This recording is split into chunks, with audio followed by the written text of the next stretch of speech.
Let's check in with Joseph Lindsley in Ukraine. Joe. Little fucking Joe Lindsley. Joe Lindsley is quickly becoming an American treasure in broadcasting. Welcome to Ukraine Bank. Yesterday, we were not able to connect with Joseph Lindsley, and I'm happy to say we're with him right now. And Joe, we heard from a lot of listeners yesterday you were missed. We got emails and texts kind of like this one.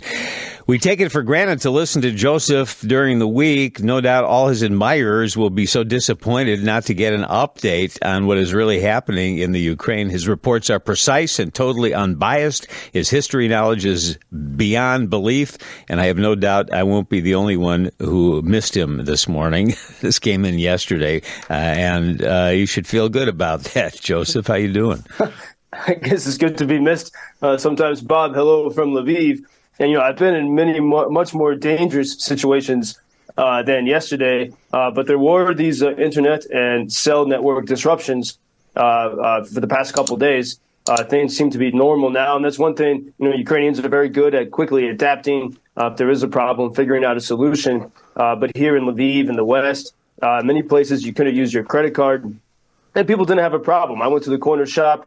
I wasn't able to pay. They said, just come back later this week and pay for your stuff. And so there's a sense of, obviously, this ongoing resilience. And I'm glad we're able to communicate today. We've had several rounds of air alarms throughout the country today. And in the past hour, we had reports of launches of these very scary hypersonic missiles, the Kinzhal, which are very hard to stop. They really can only be stopped by the Patriot missile battery from the United States and a few other devices. And the Kinzhal missiles can travel at up to 9,200 miles per hour. And so very quickly they can reach anywhere in Ukraine with very little warning. And so there were indications that these missiles were being launched the past hour. We did have reports of explosions in Khmelnytskyi Oblast, which is sort of west central Ukraine. So the Russians seem to have hit something there. And what's concerning is, because Ukraine only has a few of these Patriot missile batteries, generally it's known that they're near Kyiv to protect the capital. But this is the largest country within Europe. And so when these hypersonic missiles are launched, many places are completely unprotected because the Patriot has to be somewhat nearby the place you're trying to protect. And so it was a bit nerve-wracking throughout the country. But it seems that some of these were electronic warfare. These are simulated launches, and it seems that there was only one missile that did hit, and we don't have any more details on that. And meanwhile, Putin was having some kind of telethon or something. Everything's a show in Russia, and because there's no free press. But a few hours ago, Putin was saying very clearly that he believes Odessa is a Russian city. This is something that we've seen a chorus of in the past several days, really. Russian media personalities and members of the Russian parliament have been saying that it's very clear that they want the Ukrainian cities of Odessa, of Kharkiv, of Zaporizhia. And so what's interesting is we start to see some Americans who either say they're tired of this war, whatever that means, or that they sort of support Russia. We started to see a chorus of people saying, Ukraine needs to negotiate and give Russia what Russia has already taken. But if you look, you don't even have to look that closely. Russia still wants more. It's very clear.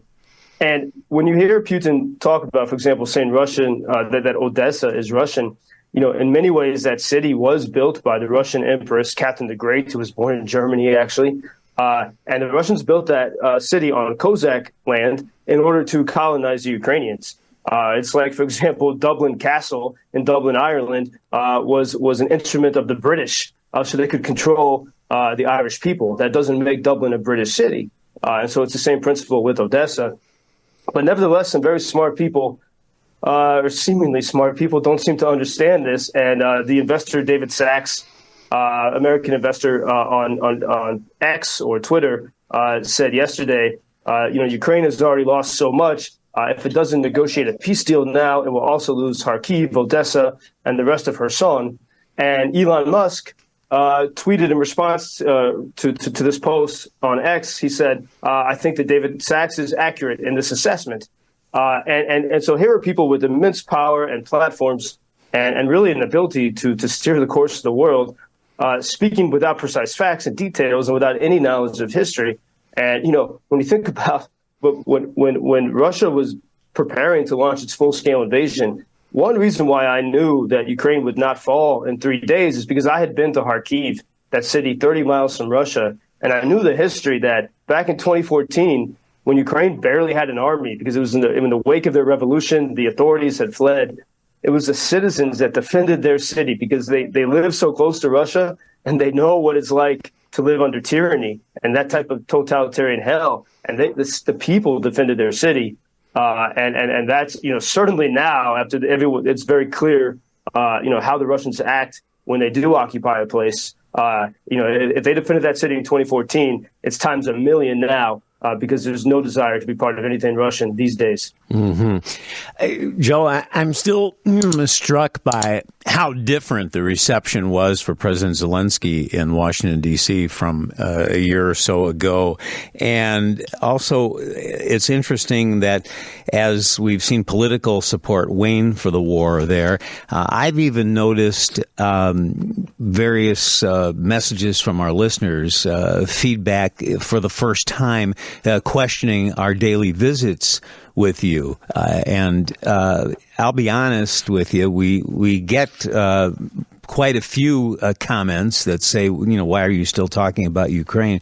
But let me just say that I'm not going to abandon passing along information from Ukraine.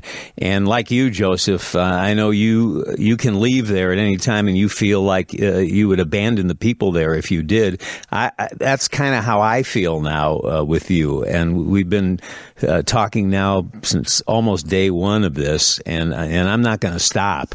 But I find it's troubling, but it's kind of fascinating that the listener feedback has kind of mimicked what's going on in Washington now, and I know you're aware of that. Yeah, well, Bob, first, thank you for sticking with this, and I could say even being here, there are times where as this goes on, you get tired and sort of feeling crushed by the propaganda. That's how I felt yesterday when I wasn't, because of whatever cyber attack was happening. Our website was down. I couldn't communicate, and you feel frustrated, and you say, well, what's the point? And that's exactly what, Russians want to win, right? And they exactly want to break your spirits and to make the world bored. As we look at a year ago, Times Person of the Year was President Zelenskiy. A very serious time, and people were so inspired by President Zelenskiy. And now we're back to the bread and circuses, our little pretend freedom. Person of the Year, very great person, I'm sure, Taylor Swift. But that we just jump away and pretend that everything's been solved and cleaned up and fixed and everything's fine and swept under the rug. Right. But we still have, same with Hamas and Israel, but we still have, people living under occupation and people living under dire threat. And if you look at 1938, when Lord Halifax and Neville Chamberlain made a deal with Hitler, Hitler said, same arguments Putin was using. He said, I need to protect the German-speaking people in Czech Republic and Czechoslovakia, so I need the Sudetenland, and then I'll be quiet. And so they gave him Sudetenland, and everyone was praising Chamberlain, and time to put Taylor Swift on the cover of the magazine again of the time. And then a few months later, by March 1939, Hitler had began to invade, to launch his invasion of many countries in Europe. And so we can simply look. The moment when we're caught off guard is when we'll lose. And I think this is what I really saw. And I think maybe you read some of this yesterday. But when I saw President Zelenskiy interact with the politicians in Washington, it's almost like they know that they can't help but respect him, but it's almost like they don't know what to make of someone at their level who is so sincere and pleading for help and without any sense of irony that he really is advocating for the freedom of this country and for the security of the world. And I think it's so rare. I know this from my time working with those people in New York and Washington. It's so rare for them to meet someone who's genuine and sincere. Because they're not surrounded by that. And this is the same, the game that continues where we're not precise in our facts and information. We say, $100 billion for Ukraine, and then we jump to the next problem. And we really have to look carefully and say, we've actually spent much less money than that. The things that America has sent have worked very well for Ukraine, and we can actually finish the job. And this is a question of, there's an ancient Greek word for called thumos, which means spiritedness, and it means like having a deep sense of who you are. And I think this is exactly the value we need to rediscover to get through these times. Otherwise, we'll push the problem down the road, and it's going to get much worse. All you need to think about is the fact that Putin expressed his happiness with the United States questioning support for Ukraine. It's very important what's going on in Israel with the war there, but we must not forget Ukraine. Joseph, thank you, and we will talk to you tomorrow. Thank you, Bob. Till tomorrow.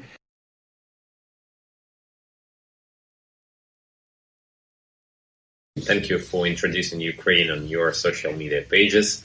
That's very important that much more people can get more information about the situation here and how everybody can help Ukraine to stay stronger and to save all the world. Что он сказал? Well, which side are you on? На чьей ты стороне? Come on now. Oh, which side are you on? На чьей ты стороне? Ебать.